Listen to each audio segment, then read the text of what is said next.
नमस्कार दोस्तों, सबको सबसे पहले दिवाली की हार्दिक शुभकामनाएं। स्वागत है आपका डॉक्टर संजय वेब के यूट्यूब चैनल में। क्या फिन निफ्टी में करंट इनकंसिस्टेंट सिचुएशन को मेटिकुलसली वॉच कर रहे हैं? क्या फिन निफ्टी मूवमेंट्स आपके कंफ्यूजन को बढ़ा रहा है? क्या आप जानते हैं कि अनस्टेबल फिन निफ्टी में अपर हैंड कैसे रखें? क्या आप every situation in Fin Nifty से प्रॉफिट बनाना चाहते हैं?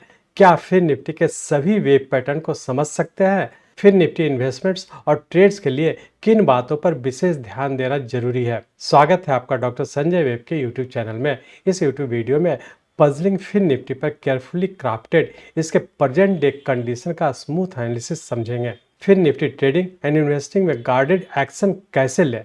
फिन निफ्टी में डे टू डे नॉइज और फ्यूचर ट्रेंड्स के बीच अंतर करें।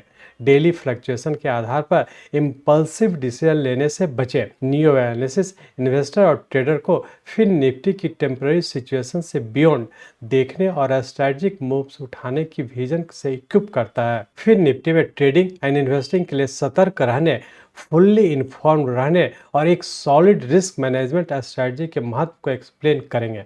हमारे यूट्यूब वीडियो में हम वाइटल पॉइंट्स को समझाने के लिए फिर निफ्टी में practical examples and case studies शामिल करेंगे।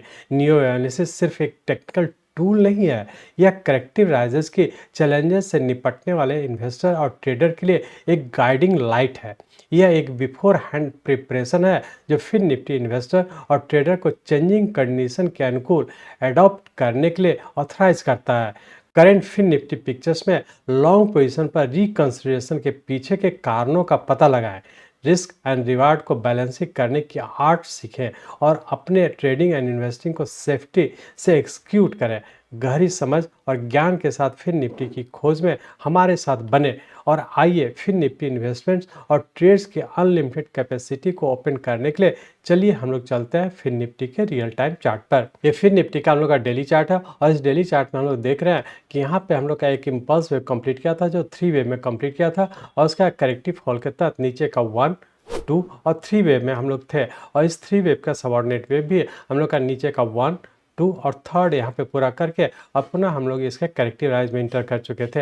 अब हम लोग ये देखेंगे कि यहाँ से जो करेक्टिव राइज हुआ किस पैटर्न में है और आने वाले समय क्या होने की संभावना है। तो इसके लिए अब हम लोग इस डेली चार्ट को कन्वर्ट करते हैं आवरली चार्ट में। हम लोग यहाँ पे आवरली चार्ट में आ चुके हैं। अब इस आवरली चार्ट में हम लोग देख रहे हैं कि यहाँ पे नीचे का हम लोग का 1, 2 और यहाँ से हम लोग का थर्ड वेव जो कि रफली 6 डेज का हम लोग का थर्ड वेव था और इसके बाद यहाँ से हम लोग करेक्टिव राइज में इंटर किए थे और करेक्टिव राइज के तहत हम लोग का यहाँ पे ए, बी और सी वेव के फॉर्म में हम लोग ऊपर कंटिन्यू है और अभी भी ऊपर रहने की संभावना। यहाँ पे हम लोग देख रहे हैं कि यहाँ पे करेक्टिव राइज के तहत हम लोग का रफली 10-11 दिन बीत चुका है और अभी भी ऊपर कंटिन्यू रहने की संभावना है। जबकि यहाँ से जो फॉल हुआ था जो थर्ड वेव के फॉर्म में नीचे कंटिन्यू किया था यह रफली हम लोग का 6 डेज का था। तो इस तरह से हम लोग कह सकते हैं ये अपने आप में इंडिकेट कर रहा है कि ये करेक्टिव राइज है और जब भी हम लोग का नीचे का पैटर्न कन्फर्म करेगा तो फिर से नीचे कंटिन्यू हो जाने की संभावना है। तो अब हम लोग ये देखने की कोशिश करेंगे कि करेक्टिव राइज के तहत चूँकि हम लोग का ए, बी और सी वेव के फॉर्म में ऊपर कंटिन्यू है और अभी भी ऊपर रहने की संभावना है।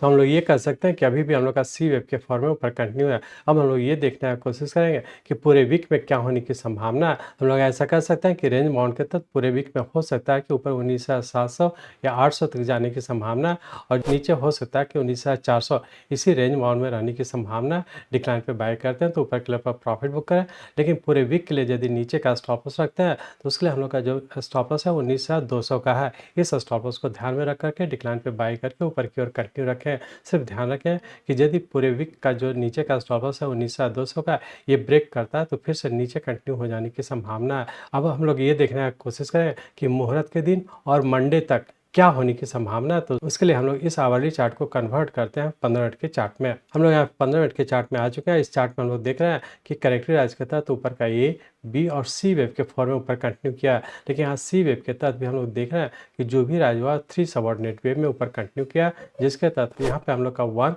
और यहाँ पे हम लोग का सेकंड वेव कंप्लीट करके ये 3 वेव मतलब यहाँ पे हम लोग का 3 सबऑर्डिनेट वेव में ऊपर कंटिन्यू किया। तो हमारा 3, 4 और यहाँ पे हम लोग पुनः हम लोग 3 वेव में नीचे की ओर आया और फिर से हम लोग ऊपर 3 वेव में ऊपर कंटिन्यू किया। तो हम लोग ऐसा कर सकते हैं कि सी वेव के फॉर्म में जो ऊपर कंटिन्यू किया इसका सबऑर्डिनेट वेव सभी 3-3-3 के फॉर्म में ऊपर कंटिन्यू कर रहा है। तो इस चीज़ को ध्यान रखेंगे कि जब भी हम लोग का नीचे का स्टॉप लॉस ब्रेक करेगा तो बहुत ज़्यादा संभावना कि हो सकता है शार्प फॉल होने की संभावना है।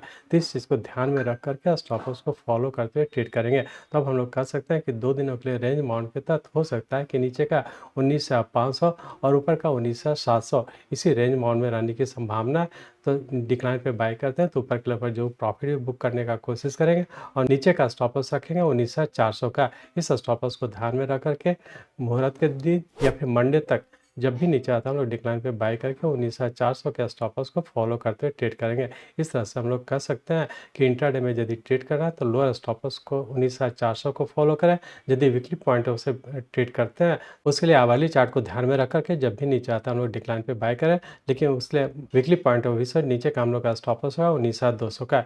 ये ब्रेक करता है तो फिर से नीचे कंटिन्यू हो जाने की संभावना है। तो इस चीज़ को ध्यान में रख करके छोटा सा रेंज बाउंड में ट्रेड करें और स्टॉप लॉस को स्ट्रिक्टली फॉलो करते हुए ट्रेड करने का कोशिश करेंगे। मैं चाहता हूं मेरे जीवन का लक्ष्य है इस मार्केट में कोई भी लूजर ना हो। इसको आप सीखें, लोगों को सिखाएं, लोगों को मदद करिए। हमारे साथ जुड़े रहने के लिए, आज के वीडियो को ध्यानपूर्वक अटेंड करने के लिए, इसे दूसरों तक पहुंचाने के लिए आप सबका बहुत बहुत धन्यवाद।